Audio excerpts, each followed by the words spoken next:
ጤና ይስጥልን የተወደዳችሁ የመናኸሪያ ሬዲዮ 99.1 ውድ የዩቲዩብ ተመልካቾቻችን የነሐሴ 5 ቀን 2018 ዓመተ ምህረት የዕለቱን አበይት ዜናዎች ይዘንላችሁ ቀርበናል። በመተሃራ አካባቢ የተከሰተው የመሬት መንቀጥቀጥ መጠነኛ የሚባል ቢሆንም በተደጋጋሚ የመከሰት አጋጣሚ ሊኖረው እንደሚችል ተገለጸ።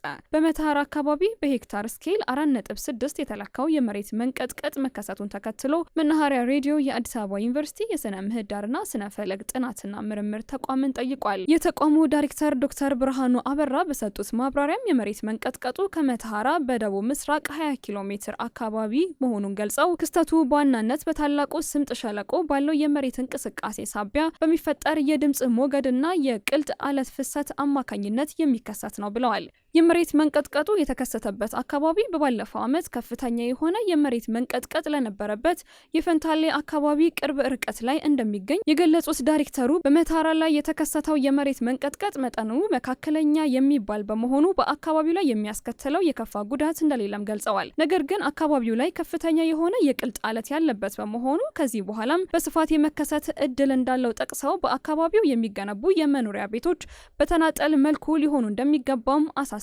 የጥናትና ምርምር ተቋሙ አሉኝ የሚላቸው መሳሪያዎች በተለያዩ የሀገሪቱ ክፍሎች መትከሉን የገለጹት ዶክተር ብርሃኑ ነገር ግን ኢትዮጵያ ካላት የቆዳ ስፋት አንጻር መሳሪያዎቹ በቂ አለመሆናቸውን አንስተዋል።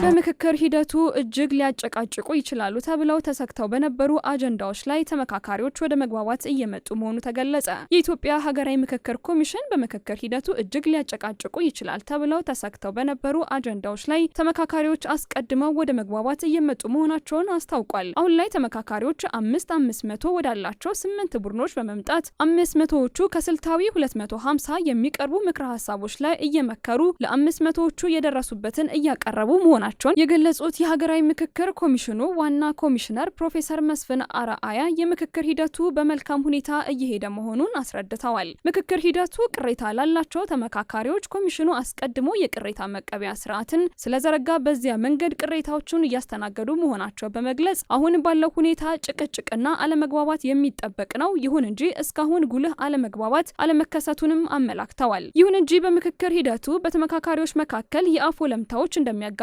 በመግለጽ እስካሁን ምክክሩን ጥሎ የወጣ ተመካካሪ እንደሌለም ይፋ አድርገዋል። ከውጭ የመጡ ተመካካሪዎች ቢሆኑም በምክክር ሂደቱ ደስተኛ በመሆን እየተሳተፉ መሆናቸውን ፕሮፌሰር መስፍን ገልጸዋል። በሂደቱ በሚነሱ ሰጣ ገባዎች ምክንያት ምክክሩ እንደተዳከመ ተደርጎ የሚናፈሰው ወሬ ትክክል አለመሆኑን ኮሚሽነሩ አበክረዋል።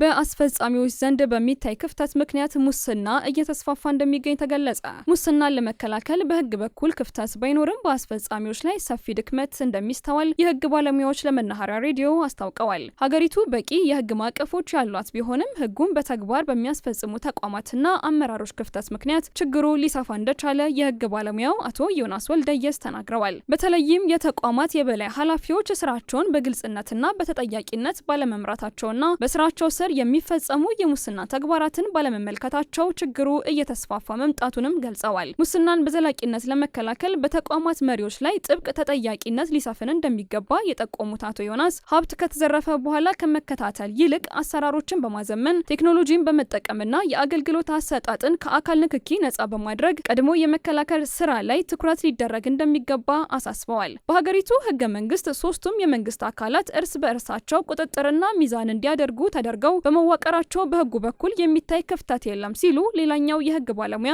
አቶ ዳንኤል ፍቃዱ ተናግረዋል። ዋናው ችግር ያለው በህገ መንግስቱ ድንጋጌዎች ላይ ሳይሆን ህጉን በተግባር በማስፈጸምና ጠንካራ ተቋማዊ አሰራርን በመዘርጋት በኩል የሚታዩ ክፍተቶች መሆናቸውን የሚናገሩት ባለሙያው የጸረ ሙስና ኮሚሽን ከፖለቲካዊ ተጽዕኖ ነጻ ሆኖ መስራት እንዳለበትም ገልጸዋል። ተቋሙ ከተቋቋመበት ዓላማ አንጻር ትልቅ የሙስና ወንጀሎችን የመከታተል አቅሙ አሁንም ደካማ መሆኑን የጠቆሙት አቶ ዳንኤል ህግን ለማስከበር እንዲቻል በቂ የመርማሪ ኃይልን ማደራጀትና አሰራሩን ማጠናከር እንደሚገባ አስገንዝበዋል። በሙስናና ህገወጥ ተግባራት ላይ የተሰማሩ አካላት ላይ ያለምንም አድሎ የሚወሰድ እርምጃ ተጠናክሮ ይቀጥላል ሲሉ ጠቅላይ ሚኒስትር አብይ አህመድ መናገራቸው ይታወሳል።